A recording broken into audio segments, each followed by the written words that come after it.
kid from Coney Island joins us on Bally Sports Network. What's going on, Stephon Marbury?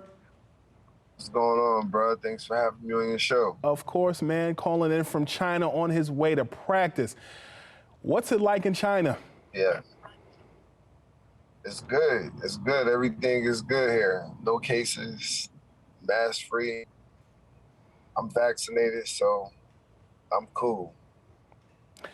How much has basketball changed the landscape? We've seen it in the NBA as far as quarantining and stuff. How much different is it in China as opposed to the United States? I think, China started it out with us doing the bubble. So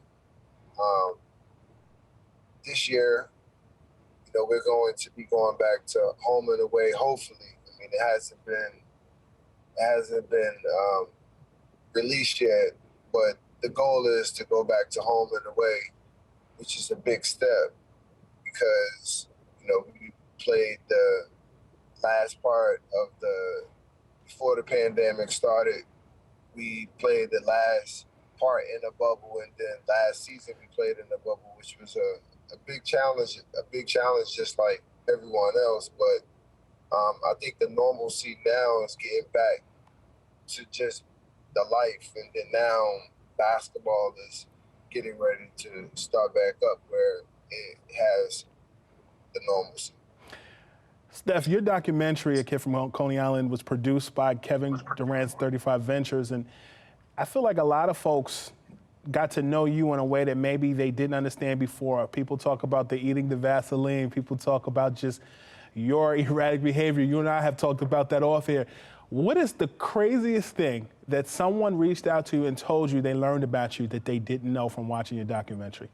I think the common thing is that people didn't know that I did so much for my community. And I think when people saw the ending part of the documentary, I think they had a glimpse of what it was that I was trying to do for the generations to come. Sometimes it's not about just giving them money and about giving shoes and clothes. Sometimes it's just being there and giving the words that are needed to be able to push the next generation forward. Is the 96 draft class that you were part of with Kobe Bryant, Allen Iverson, the best draft class ever? I said it before you finished. Yes, I know. I believe that. What advantage do they? I believe that. What advantage do you think they have over Jordan's 84 class and LeBron's 2003 it's class? not just so much of the basketball part. Huh? What did you say? No, I'm listening. You have my undivided attention. Oh, yeah. I said, I believe that because not only from the basketball perspective, I think culturally we were the guys that were able to take it from one space to the next space. Not just in basketball, but the culture movement. You look at guys like Allen Iverson. He made it okay to be what Allen Iverson is, and a lot of kids were able to follow. So he set the precedence for that. You look at Kobe Bryant.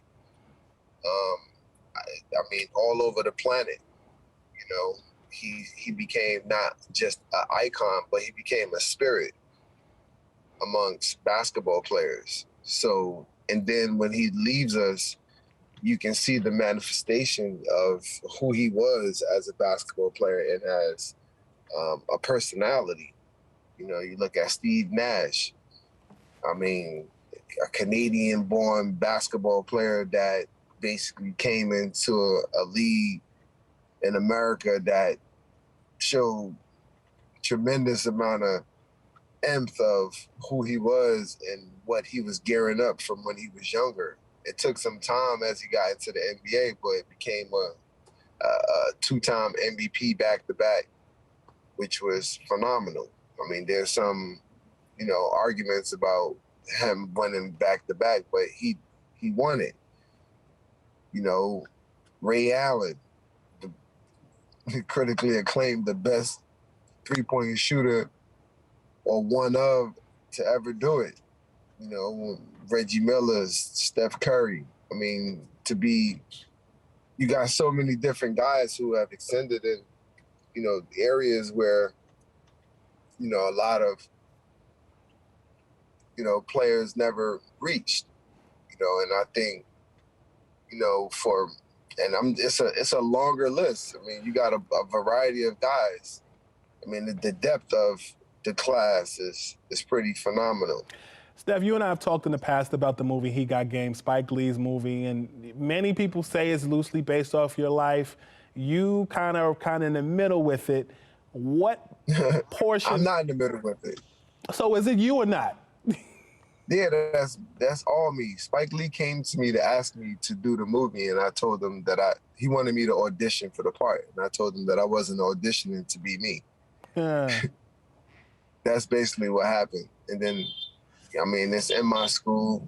I mean, during a time period when things were going on. I mean, loosely, he changed the story. Like my dad didn't hit my mom, and my mom didn't die. That didn't happen. So, I mean, there was some fabrication inside of it, but I mean, everyone knows that He Got Game is my story. How did Ray Allen do playing you? He did a really good job. He did. I mean, it's a classic, He Got Game.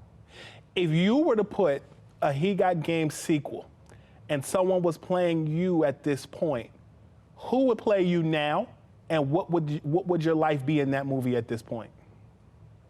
I think Michael B. Jordan would be a perfect fit for, playing me in a He Got Game movie.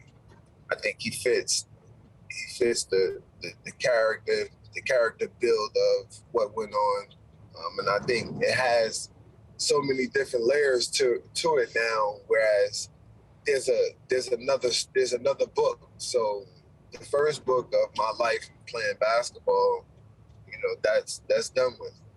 Now I'm creating new chapters. I'm creating a new chapter in a different book. So I think a guy like him would fit. Steph, I remember when I visited the Michael Jordan statue in Chicago, it felt like I was giving homage to Mecca. Comparatively, you have a statue in China. How often do you drive by there and just look?